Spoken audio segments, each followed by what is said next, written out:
sou o Alfa e Ômega, diz o Senhor Deus, aquele que era e que há de vir, o Todo-Poderoso.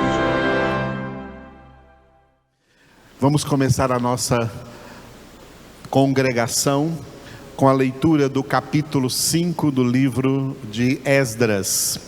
Esdras, capítulo de número 5.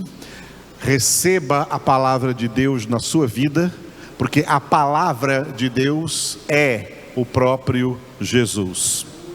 A palavra de Deus não é apenas a composição dos pensamentos de Deus, das ideias de Deus, dos planos de Deus, dos propósitos de Deus, dos ensinamentos e doutrinas de Deus, mas a palavra de Deus é uma pessoa, a pessoa do próprio Filho de Deus. Jesus Cristo é a palavra de Deus, Jesus Cristo é o verbo de Deus, Jesus Cristo é a verdade absoluta, a palavra viva e eficaz. Ao receber a palavra, você recebe Jesus. Esdras capítulo 5. Ora, os profetas Ageu e Zacarias, filho de Ido, profetizaram aos judeus que estavam em Judá e em Jerusalém, em nome do Deus de Israel, cujo espírito estava com eles. Então se dispuseram Zorobabel, filho de Sealtiel, e Jesua, filho de Josadaque, e começaram a edificar a casa de Deus, a qual está em Jerusalém, e com eles os referidos profetas de Deus que os ajudavam. Nesse tempo veio a eles Tatenai, governador daquém do Eufrates, e Setar-Bozenai e seus companheiros, e assim lhes perguntaram: quem vos deu ordem para reedificardes essa casa e restaurardes este muro? Perguntaram-lhes mais: e quais são os nomes dos homens que constroem este edifício? Porém, os olhos de Deus estavam sobre os anciãos dos judeus, de maneira que não foram obrigados a parar, até que o assunto chegasse a Dario, e viesse resposta por carta sobre isso. Eis a cópia da carta que Tatenai, o governador daquém do Eufrates, com Setar-Bozenai e os seus companheiros, os afarsaquitas, que estavam deste lado do rio, enviaram ao rei Dario, na qual lhe deram uma relação escrita do modo seguinte: ao rei Dario toda a paz. Seja notório ao rei que nós fomos à província de Judá, a casa do grande Deus, a qual se edifica com grandes pedras. A madeira se está pondo nas paredes, e a obra se vai fazendo com diligência, e se adianta nas suas mãos. Perguntamos aos anciãos, e assim lhes dissemos: quem vos deu ordem para reedificardes esta casa e restaurardes este muro? Demais disto, lhes perguntamos também pelo seu nome, para tus declararmos, para que te pudéssemos escrever os nomes dos homens, que são entre eles os chefes. Esta foi a resposta que nos deram: nós somos servos do Deus dos céus e da terra, e reedificamos a casa que há muitos anos fora construída, a qual um grande rei de Israel edificou e a terminou. Mas, depois que nossos pais provocaram a ira o Deus dos céus, ele os entregou nas mãos de Nabucodonosor, rei da Babilônia, o caldeu, o qual destruiu esta casa e transportou o povo para a Babilônia. Porém, Ciro, rei da Babilônia, no seu primeiro ano, deu ordem para que esta casa de Deus se edificasse. Também os utensílios de ouro e de prata da casa de Deus, que Nabucodonosor levara do templo que estava em Jerusalém, e os meteu no templo de Babilônia, o rei Ciro os tirou de lá, e foram dados a um homem cujo nome era Sesbazar, a quem nomeara governador, e lhe disse: toma estes utensílios e vai, e leva-os ao templo de Jerusalém, e faze reedificar a casa de Deus no seu lugar. Então veio o dito Sesbazar e lançou os fundamentos da casa de Deus, a qual está em Jerusalém, e daí para cá se está edificando e ainda não está acabada. Agora, pois, se parece bem ao rei que se busque nos arquivos reais na Babilônia, se é verdade haver uma ordem do rei Ciro para edificar esta casa de Deus em Jerusalém. E sobre isto nos faça o rei saber a sua vontade. Aleluia! Louvado seja Deus. Este capítulo 5 do livro de Esdras, como uma continuação do capítulo 4, que nós vimos na nossa última congregação do domingo passado, os homens que estavam construindo o templo de Jerusalém se viram obrigados a parar aquela construção, porque eles foram denunciados pelos seus inimigos ao rei da Pérsia. A Pérsia dominava nessa época sobre a nação de Israel. A nação de Israel foi livre do cativeiro babilônico para voltar para a sua terra natal. No entanto, não ficou livre do domínio de uma nação mais poderosa.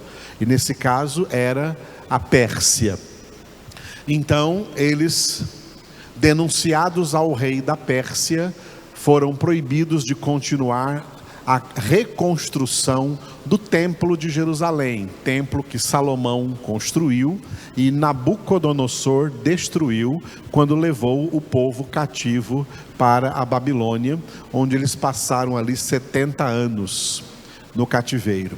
No entanto, quando começa o capítulo de número 5, Deus levanta dois profetas, o profeta Ageu e o profeta Zacarias, para falar com o povo de Israel. Quem mandou vocês pararem essa obra? O rei da Pérsia mandou? Homens mandaram vocês pararem essa obra? Deus não mandou ninguém parar a obra. A ordem de Deus, vou colocar no plural, as ordens de Deus, os mandamentos de Deus sempre estarão acima de toda ordem humana, de toda lei humana. Nenhuma lei humana sobrepuja a palavra de Deus. E ainda que tentem fazê-lo, estão pecando. Quando que uma autoridade civil peca? Uma autoridade civil peca quando ela abusa dessa autoridade. Atenção aqui, eu usei o verbo abusar. É interessante a língua portuguesa, que vem da língua latina, do latim. Abusar está junto aí com o verbo usar. Usar. As autoridades civis receberam de Deus autoridade para usar, verbo usar a autoridade para governar bem as pessoas, os cidadãos das suas nações.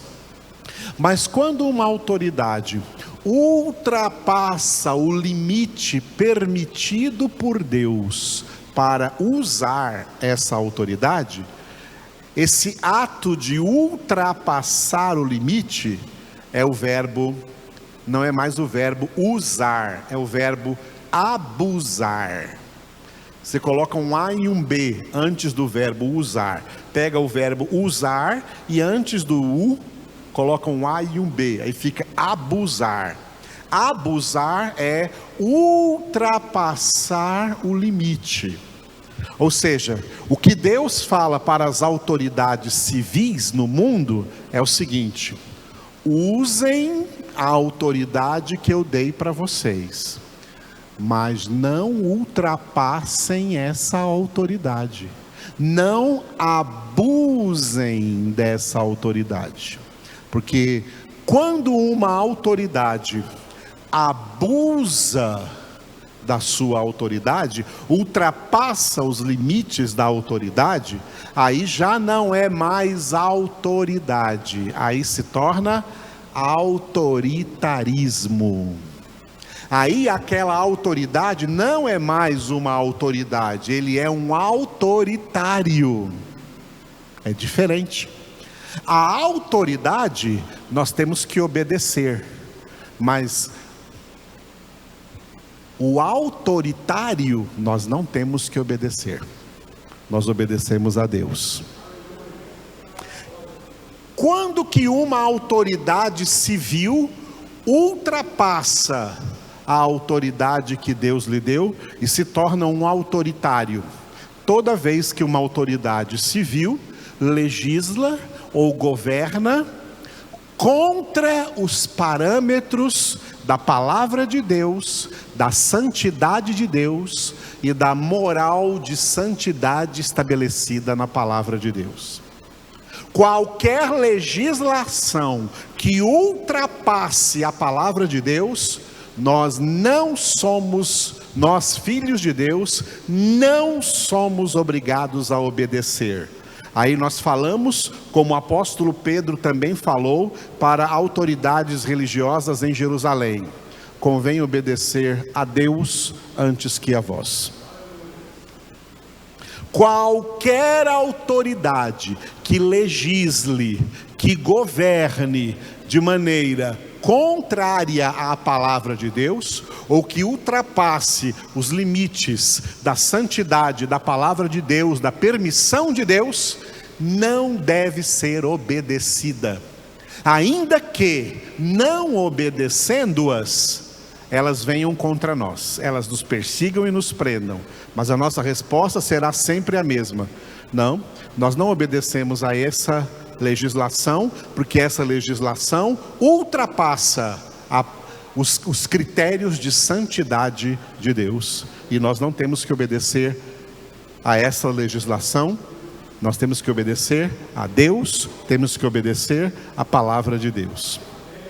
Então, diante de um decreto, eles pararam, diante de um decreto civil, eles pararam de fazer a obra de Deus, que na época era simbolizada pela reconstrução do templo de Jerusalém. Aí Deus levantou 2 profetas, Ageu e Zacarias. Olha, não é para parar a obra não, continua a obra. Aí então eles se animaram com essas palavras dos profetas Ageu e Zacarias e continuaram a obra do Senhor. Aí os inimigos se levantaram: vem cá, quem mandou, quem deu ordem para vocês continuarem aí a fazer essa obra aí? Quem foi que mandou vocês fazerem essa obra? E eles então: vamos denunciar vocês para o novo rei. A Pérsia tinha agora um novo rei, que era o rei Dario. Então eles escreveram uma carta e enviaram, os inimigos do povo de Deus escreveram essa carta que nós lemos e enviaram para o rei Dario dar a sua resposta. A resposta do rei Dario veio no capítulo 6, que nós vamos ler amanhã de manhã. Mas a lição de hoje é essa: há uma grande diferença entre autoridade e autoritarismo. Autoridade é coisa boa, autoritarismo é coisa péssima.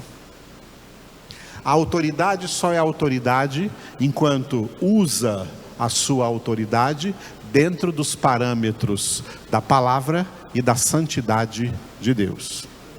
Se ela ultrapassar, então ela não está mais usando a autoridade, ela está abusando da autoridade e se tornando autoritário, transformando essa autoridade em autoritarismo, e o autoritarismo não é para ser obedecido, ainda que essa não obediência ao autoritarismo traga consequências como perseguição, prisão ou até morte. Não obedecemos a ordens autoritárias, ordens que ultrapassam a santidade de Deus estabelecida na sua palavra. A palavra de Deus declara que não há autoridade que não seja constituída pelo Senhor, mas essa autoridade tem que exercer a sua autoridade dentro dos limites estabelecidos por Deus na sua palavra e na sua santidade. Se ela ultrapassar, ela vai pagar caro diante de Deus, porque essa autoridade que ela tem, quem deu foi o Senhor e pertence ao Senhor. A nossa postura como filhos de Deus é a obedecer toda a autoridade humana naquilo que eles legislam em conformidade com a palavra de Deus, porque aquilo que é legislado em conformidade com a palavra de Deus visa o bem de todas as pessoas.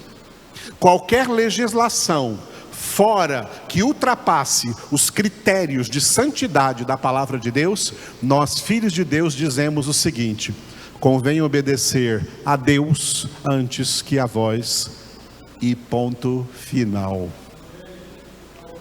Foi bem entendido isso, amados? Tá?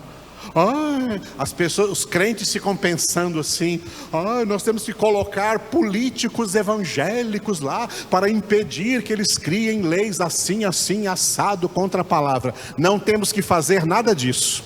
Não é o nosso papel. O nosso papel é pregar o Evangelho, viver o Evangelho e ser testemunhas do Evangelho de Cristo. O nosso papel não é fazer política de espécie alguma. O Evangelho é apolítico, o cristianismo bíblico é apolítico. Quem entra em política perde Cristo. Quer perder Cristo? Então entra na política. Quer ficar com Cristo? O reino dele não é deste mundo. E é a esse reino que nós pertencemos. É para esse reino que nós somos transportados. Colossenses 1,13. Ele nos libertou, o Pai nos libertou do império das trevas e nos transportou para o reino do Filho do seu amor, em quem temos a redenção, a remissão dos pecados. Nós estamos em Cristo, e em Cristo Jesus o nosso estado espiritual de vida é radicalmente diferente do estado de vida em que vivem as pessoas que não são convertidas. As pessoas não convertidas estão debaixo do domínio de Satanás e do império das trevas. Por isso o apóstolo João declarou, 1 João 5,19: sabemos que somos de Deus, mas o mundo inteiro jaz no maligno. Quando nós entendemos essa palavra, sabe o que acontece conosco? Eu vi uma frase aqui em Esdras 5 que o Espírito de Deus fez saltar aos meus olhos. E a frase está aqui no versículo 5. Porém, os olhos de Deus estavam sobre os anciãos dos judeus, de maneira que não foram obrigados a parar até que o assunto chegasse a Dario e viesse resposta por carta sobre isso. Os olhos de Deus, traduzindo agora, os olhos de Deus estavam sobre aqueles que não interromperam a obra de Deus, que não interromperam o propósito de Deus no qual eles estavam trabalhando. Os olhos de Deus estavam sobre eles. Os olhos de Deus aqui no sentido favorável, no sentido abençoador, no sentido provedor, no sentido cuidador. Deus cuida de nós, Deus nos protege. O olhar de Deus está sobre nós. Se nós, sobre a terra, somos pessoas que honram acima de tudo a sua palavra e obedecem a sua palavra, e não se voltam para os critérios seculares, para os critérios do mundo. Os olhos de Deus estão sobre nós. Paulo disse isso de outra maneira em Romanos capítulo 12, versículo 2. Olha, não vos conformeis com este século. Ou seja, não vivam a vida de vocês em conformidade, da mesma forma como as pessoas no mundo vivem. Vivam a vida de vocês diferente do jeito que eles vivem, porque eles não vivem sob os critérios da palavra. E nós, filhos de Deus, vivemos sob os critérios da palavra de Deus. Por isso, sede transformados mediante a renovação da vossa mente. E a renovação da nossa mente é o ministério da palavra de Deus. A palavra de Deus entra renovando a nossa mente para que experimentemos a boa, perfeita e agradável vontade de Deus, que é a nossa santificação, sem a qual ninguém verá o Senhor. Vivemos de acordo com a palavra de Deus. Filhos de Deus obedecem a Deus e vivem de acordo com a palavra de Deus em tudo, em todas as circunstâncias, em todos os detalhes da sua vida. Para entender todos os detalhes é que eu digo brincando de vez em quando, até no pentear do cabelo. Senhor, como o Senhor quer que eu pentee o meu cabelo, é assim que eu vou pentear. Filhos de Deus existem para obedecer a Deus em tudo, sem questionar, e ainda obedecer com amor. Não obedecer porque é obrigado a obedecer, mas obedecer com amor, obedecer por amor, obediência amorosa ao Senhor. E aí, sabe o que acontece? Aí os olhos de Deus estão sobre nós. Os olhos de Deus estão sobre nós. E aí nós poderemos dizer, ó, Satanás pode olhar o quanto quiser, demônios podem olhar o quanto quiserem, homens podem olhar o quanto quiserem. Nós não temos medo de olho gordo, nem de olho magro, nem de olho fino, nem de olho grosso. Nós não temos medo de nenhum olhar de ninguém, porque os olhos poderosos do Senhor estão sobre nós. O cuidado de Deus está sobre nós, a proteção de Deus está sobre nós, o amor de Deus está sobre nós, a provisão de Deus está sobre nós. Ele é quem cuida, o cuidado de Deus está sobre nós. E por isso, como Davi disse, ainda que eu ande pelo vale da sombra da morte nessa minha vida, não temerei mal nenhum. Tem gente aí cheia de medo. Ah, eu estou com medo desse governo. Ah, estou com medo desse clima. Ah, eu estou com medo dessa situação. Ah, eu estou com medo disso, daquilo. Não tememos mal nenhum por uma razão: tu estás comigo. Jesus com você é suficiente? Tu estás comigo, por isso não temerei mal nenhum. E além de não temer mal nenhum, eu tenho a seguinte convicção: que bondade e misericórdia me seguirão todos os dias da minha vida, até que eu esteja habitando na casa do Senhor para todo o sempre. Aleluia, amados. Quem é obediente a Deus, quem é obediente a Deus, não teme o passado, não teme o presente e não teme o futuro. Quem é obediente a Deus sabe que como Deus cuidou dele no passado, como Deus está cuidando no presente, continuará cuidando no futuro. É assim que nós somos de Deus. Por isso que não entramos em parafuso, por isso que não entramos em depressão, por isso que o nosso semblante não descai. Pelo contrário, a graça do Senhor até aformoseia o nosso rosto, porque maior é o Senhor acima de todas as coisas, de todas as circunstâncias, de tudo que existe nesse mundo. E Ele está no controle de tudo. Por isso, filhos de Deus devem se alegrar. Como disse Neemias, a alegria do Senhor é a nossa força.